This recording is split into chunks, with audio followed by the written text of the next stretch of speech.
마사지샵 그냥 보이는데 아무데나 들어갔답니다. 가격이 조금 생각보다 비싸더라고요. 여자분의 복장이 조금 네, 조금, 조금 이상한 것 같아가지고. 아니, 마사지를 하는데 왜 저렇게 섹시하게 입었지라고 생각을 했거든요. 자꾸 이상한 데를 만지시는 것 같아가지고. 바지를 약간 벗기려고 하시더라고요. 그런 데가 은연중에 상당히 좀 있어요. 안녕하세요. 저는 베트남 다낭에서 유흥 유튜브 하고 있는 홈타이거 제이디라고 합니다. 반갑습니다. 캄보디아 사태 때문에 동남아로 오는 관광객이 많이 준 것 같아요. 베트남에도 마찬가지로. 그래서 상당히 조용하거든요, 지금. 그래서 실제로 제가 여기서 살면서 느끼는 점은 한국만큼 안전한 도시는 없어요. 나라는 없어요. 한국이 진짜 치안이 엄청나게 좋다고 생각이 드는데 그렇다고 너무 겁먹으면 안 되는 게 여행 오는 거 정도로는 위험을 느낄 수 있는 게 별로 없다. 다른 도시는 모르겠어요. 제가 사는 다낭이라는 도시는 한국인도 워낙에 많고 그리고 코로나 때 한국인이 안 왔을 때 도시 자체가 아예 망했거든요. 한국인이 안 들어오니까 아예 도시가 안 돌아가지가 않아. 그래서 지금 어떤 느낌이 있냐면 다낭이라는 도시는 실제로 겪은 일이에요. 한국분이 이제 오토바이 날치기를 당합니다. 가방을 이렇게 메고 가는데 이거 오토바이 날치기를 당합니다. 저기서 오토바이 타고 이제 막 도망가는데 저기서 그 앞치마맨 어디 식당 주인은 아저씨가 날라차기로 오토바이를 넘어뜨린 거예요. 도망가는 오토바이를. 진짜 실화예요. 오토바이를 넘어뜨린 거예요. 그래서 잡혔죠. 가방 뺏긴 사람이 막 가가지고 달려가가지고 가방 찾고 했는데 베트남 사람이 막 모여가지고 한국 사람 괴롭히지 말라고 막 얘기를 하는 거예요. 한국 사람들 여기 여행 안 오면 우리가 돈을 못 버니까 한국 사람 괴롭히지 마라. 이렇게 이제 저는 베트남어로 하니까 이제 알아들으니까 그렇게 서로 얘기하는 거 알아들었는데 그래서 이제 가방을 찾은 실화거든요. 이게 실화거든요. 오히려 한국 사람을 괴롭히면 한국 사람이 안 오잖아요. 그럼 자기네들이 힘들어질 거 알아요. 그래서 오히려 보호해주는 그런 느낌이 있습니다. 그러니까 이런 것들도 있으니까 하지 말라는 것만 안 하면 위험할 게 없어요. 예를 들어서 술 먹고 새벽에 돌아다닌다거나 혼자 돌아다니는 거 이러면 위험할 수 있죠. 당연히 위험한 지역도 있고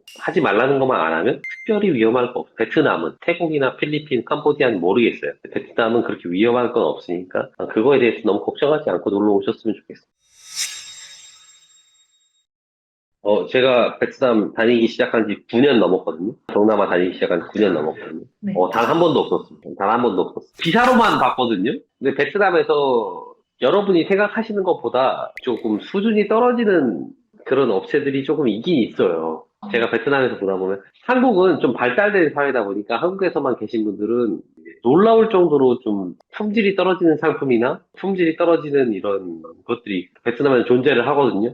예를 들자면 한국에서는 거의 어느 가게에서 사도 어느 정도 일정 부분의 품질이 보증이 되는 느낌이에요. 한국에서는. 왜냐면 다 좋고 물건들 다 좋고 예를 들어 옷을 산다고 해도 그렇게 뭐 나쁜 품질의 옷은 없다고 보거든요. 근데 여기서는 잘못하면 그냥 다 버려야 될 정도로 상태가 안 좋아요. 근데 그런 가게 중에 저렴한 가게들을 너무 찾으시다 보니까 혹은 운이 안 좋게도 그런 가게를 들어가신 게 아닌가. 그렇게 약간 위생 상태가 별로 좋지 않은 가게를 가신 게 아닌가. 그래서 그런 일이 벌어지지 않았나라고 생각이 듭니다. 일단은 한국 분들이 운영하시는 가게를 가면 보통 이상은 해요. 물론 가격이 약간 더 비쌀 수 있어요. 한국 분들이 하시다 보니까. 근데 이제 한국 분들이 하시는 분들은 아무리 그래도 만약에 여러분이 여행을 가셨는데 한국 분들이 하는 가게에 갔다. 근데 갔는데 그 가게가 너무 형편이 없었다. 그럼 그 가게는 금방 망합니다. 버틸 수가 없어요. 왜냐면 소문도 되게 중요하거든요. 그러니까 제가 마사지 샵을 만약에 아무것도 모르시고 오신다고 하면 신뢰가 있는 사람한테 물어보고 하시는 것도 좋고, 여기 사시는 사람들이나, 신뢰가 있어야겠죠, 기본적으로. 그런 분들한테 물어보고 하시는 것도 좋고, 두 번째로는 가게의 전통이 어느 정도 있었냐. 새로 생긴 가게나 오래된 가게들은 조금 위험할 수 있는데, 만약에 이제 한국 분이 차렸는데 몇 년째 운영하고 계시다, 사업 중에 있다. 그러면 이제 크게 문제가 없는 가게들이니까 그런 가게로 가시는 게 좋지 않을까 싶어요. 한번 이제 그런 적이 있었어요. 저도 이제 길 가다가 아주 예전 얘기인데 너무 이제 어깨가 너무 피곤하고 아픈 거예요. 그래서 저도 좀 쉴 겸 해가지고 마사지샵 그냥 보이는데 아무 데나 들어갔단 말이에요. 여기 마사지샵 되게 많아요. 길 가다가 그냥 아무 데나 들어갔는데 가격이 조금 생각보다 비싸더라고요. 근데 너무 피곤하니까 그냥 돈 줘버렸어요. 그때 당시 금액으로 한 4만 원, 5만 원 정도 했던 것 같아요.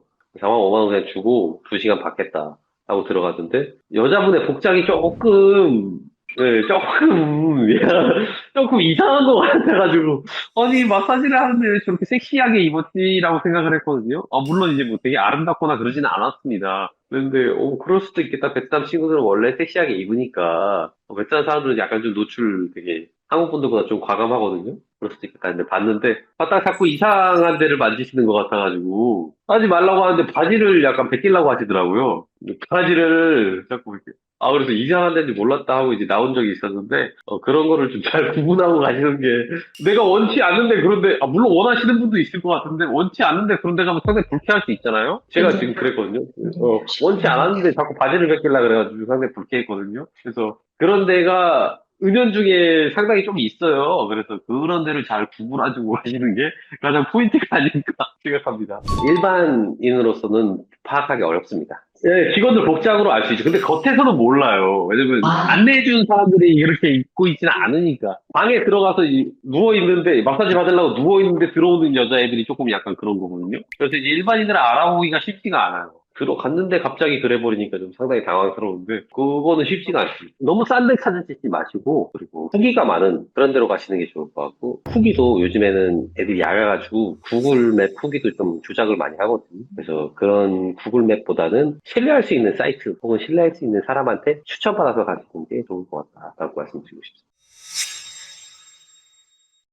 황제 투어는 사실 진짜 황제가 된다고 하는 느낌보다는 마케팅이에요. 마케팅. 이런 상품이 있다. 이 마케팅이 이름만 황제지. 사실은 진짜 황제 되려면 돈이 많아야죠. 그 정도 가격으로 황제 못 됩니다. 마케팅인데 이제 황제처럼 해준다. 황제처럼 해준다. 그러니까 이제 풀 패키지로 남자가 원하는 예를 들어 보통 황제 투어를 여자분들이 오진 않잖아요. 남자분들이 오시면 남자들이 원하는 상품을 꽉꽉 채워 놓은 게 이제 황제 투어 프로그램이다. 근데 이제 그 프로그램 자체는 진짜 황제가 되는 게 아니라 마케팅, 황제라는 이 마케팅 이름이고 대신에 이제 황제랑 비슷하게 느낌 내게 해줍니다. 왜냐면 공항에 내렸을 때부터 숙소에 들어가는 거, 그리고 그날 스케줄, 그리고 다음날 뭐 아침, 점심, 뭐 해야지, 뭐 해야지, 이거를 다 숙련된 베테랑들이 스케줄을 짜주고 알아서 편하게 운영할 수 있도록 세팅을 다 해주는 거예요. 그거에 대한 비용을 내신다고 보시면 돼요.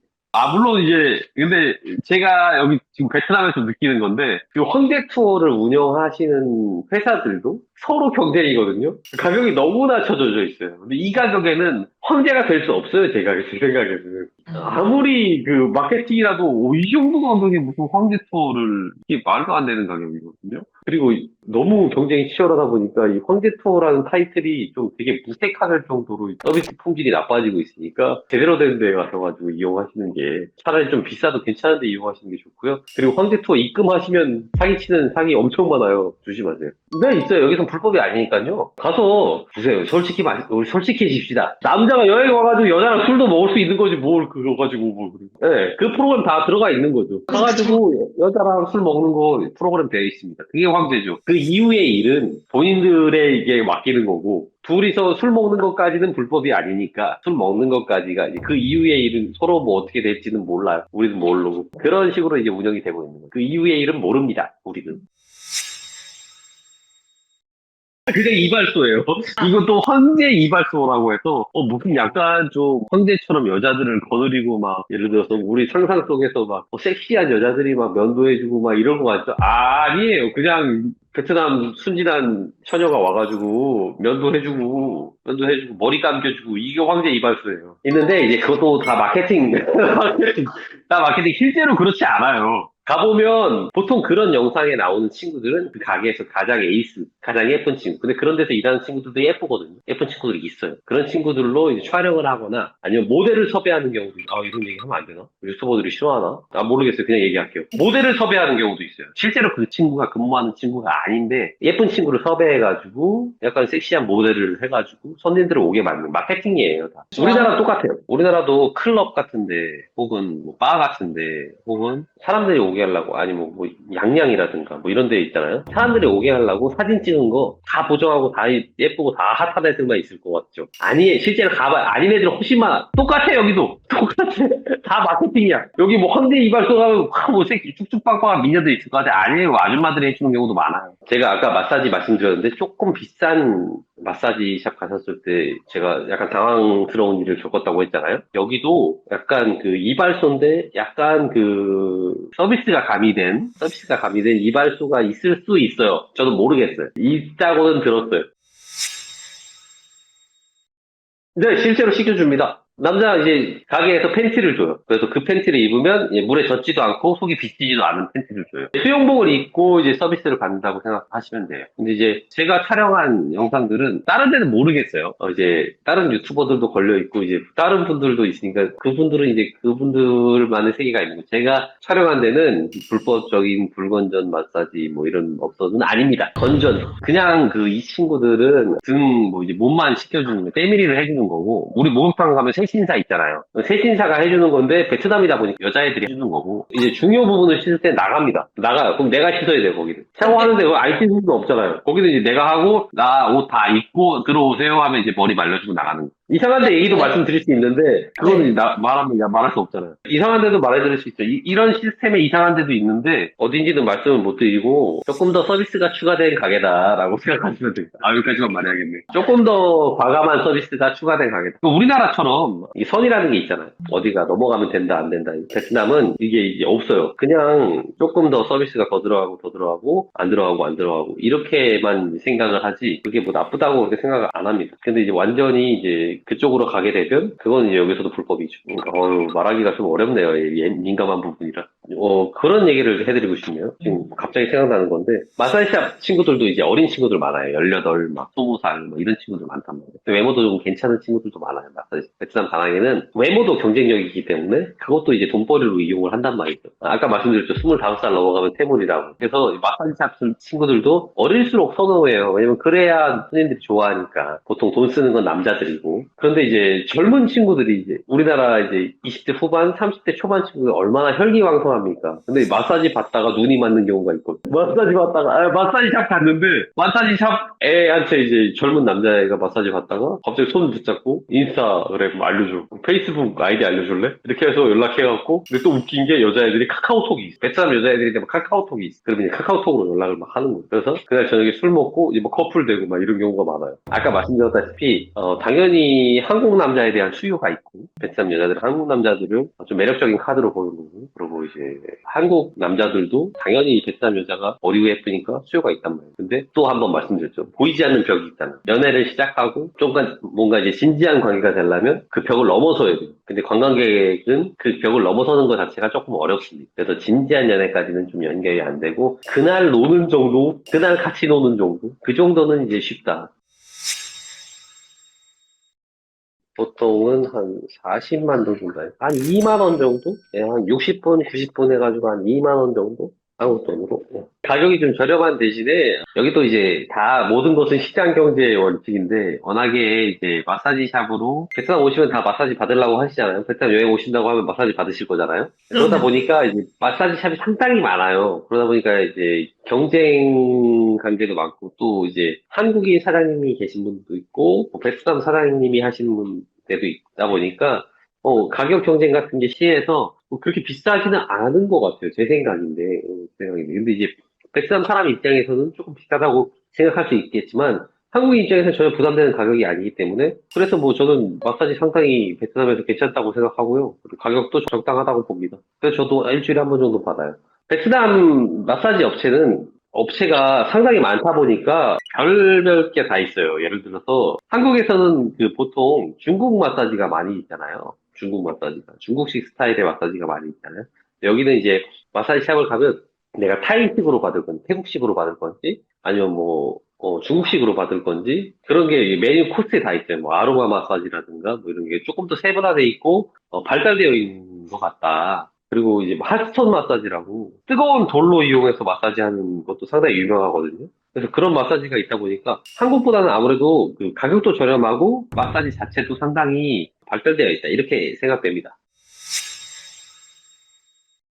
보통은 한국 분들이 되게 착한 편이에요. 얘 교육이 잘 돼 있어가지고 제가 평가할 사람은 아니지만 제가 여기서 느끼는 점이 우리나라는 교육이 되게 잘 돼 있어서 다른 사람한테 친절해야 된다 혹은 이제 가는 말이 고와야 오는 말이 곱다 이런 얘기가 있잖아요. 그래서 대부분 되게 예의 있게 잘 하시는 편이에요. 근데 뭐가 문제냐면 꼭 이제 한국 분들이 꼭 사고 나는 이유가 뭐가 문제냐면 술만 먹으면 그렇게 애들을 무시하려고 그러고 그래요.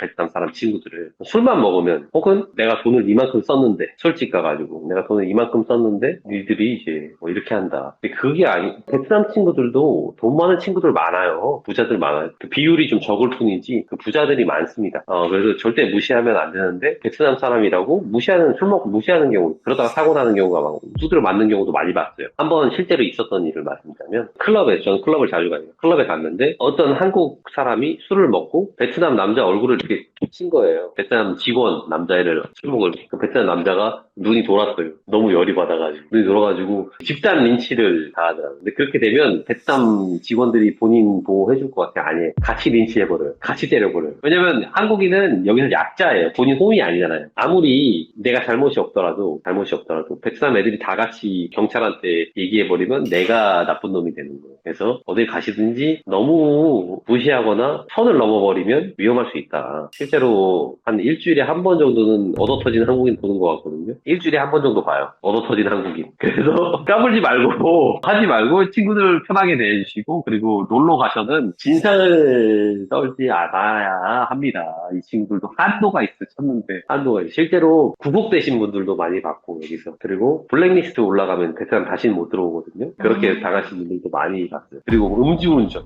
그 음주운전 진짜 많이 해요. 왜 와가지고 베트남까지 와가지고 음주운전 하시는지 모르겠는데. 하여튼 한국 분들이 술 좋아하고 이런 걸 알겠는데 또 여행 왔고 들뜬 분위기에 사고 나는 경우가 많으니까 좀 노실 때도 조심조심 침착하게 노시고 근데 또 이렇게 말하면 또 너무 소심하게 노는 분들이 있어요. 또 그럴 필요까지는 없어요. 또 그럴 필요까지는 없어요. 자기 기분 내는 거는 누가 또 뭐라도 안 그러니까 이제 괴롭히지만 않으면 되는데 사람들 괴롭히지만 않으면 너무 술 떡이 되시거나 이러시면 그게 문제가 되니까 그것만 좀 피하셨으면 좋겠다.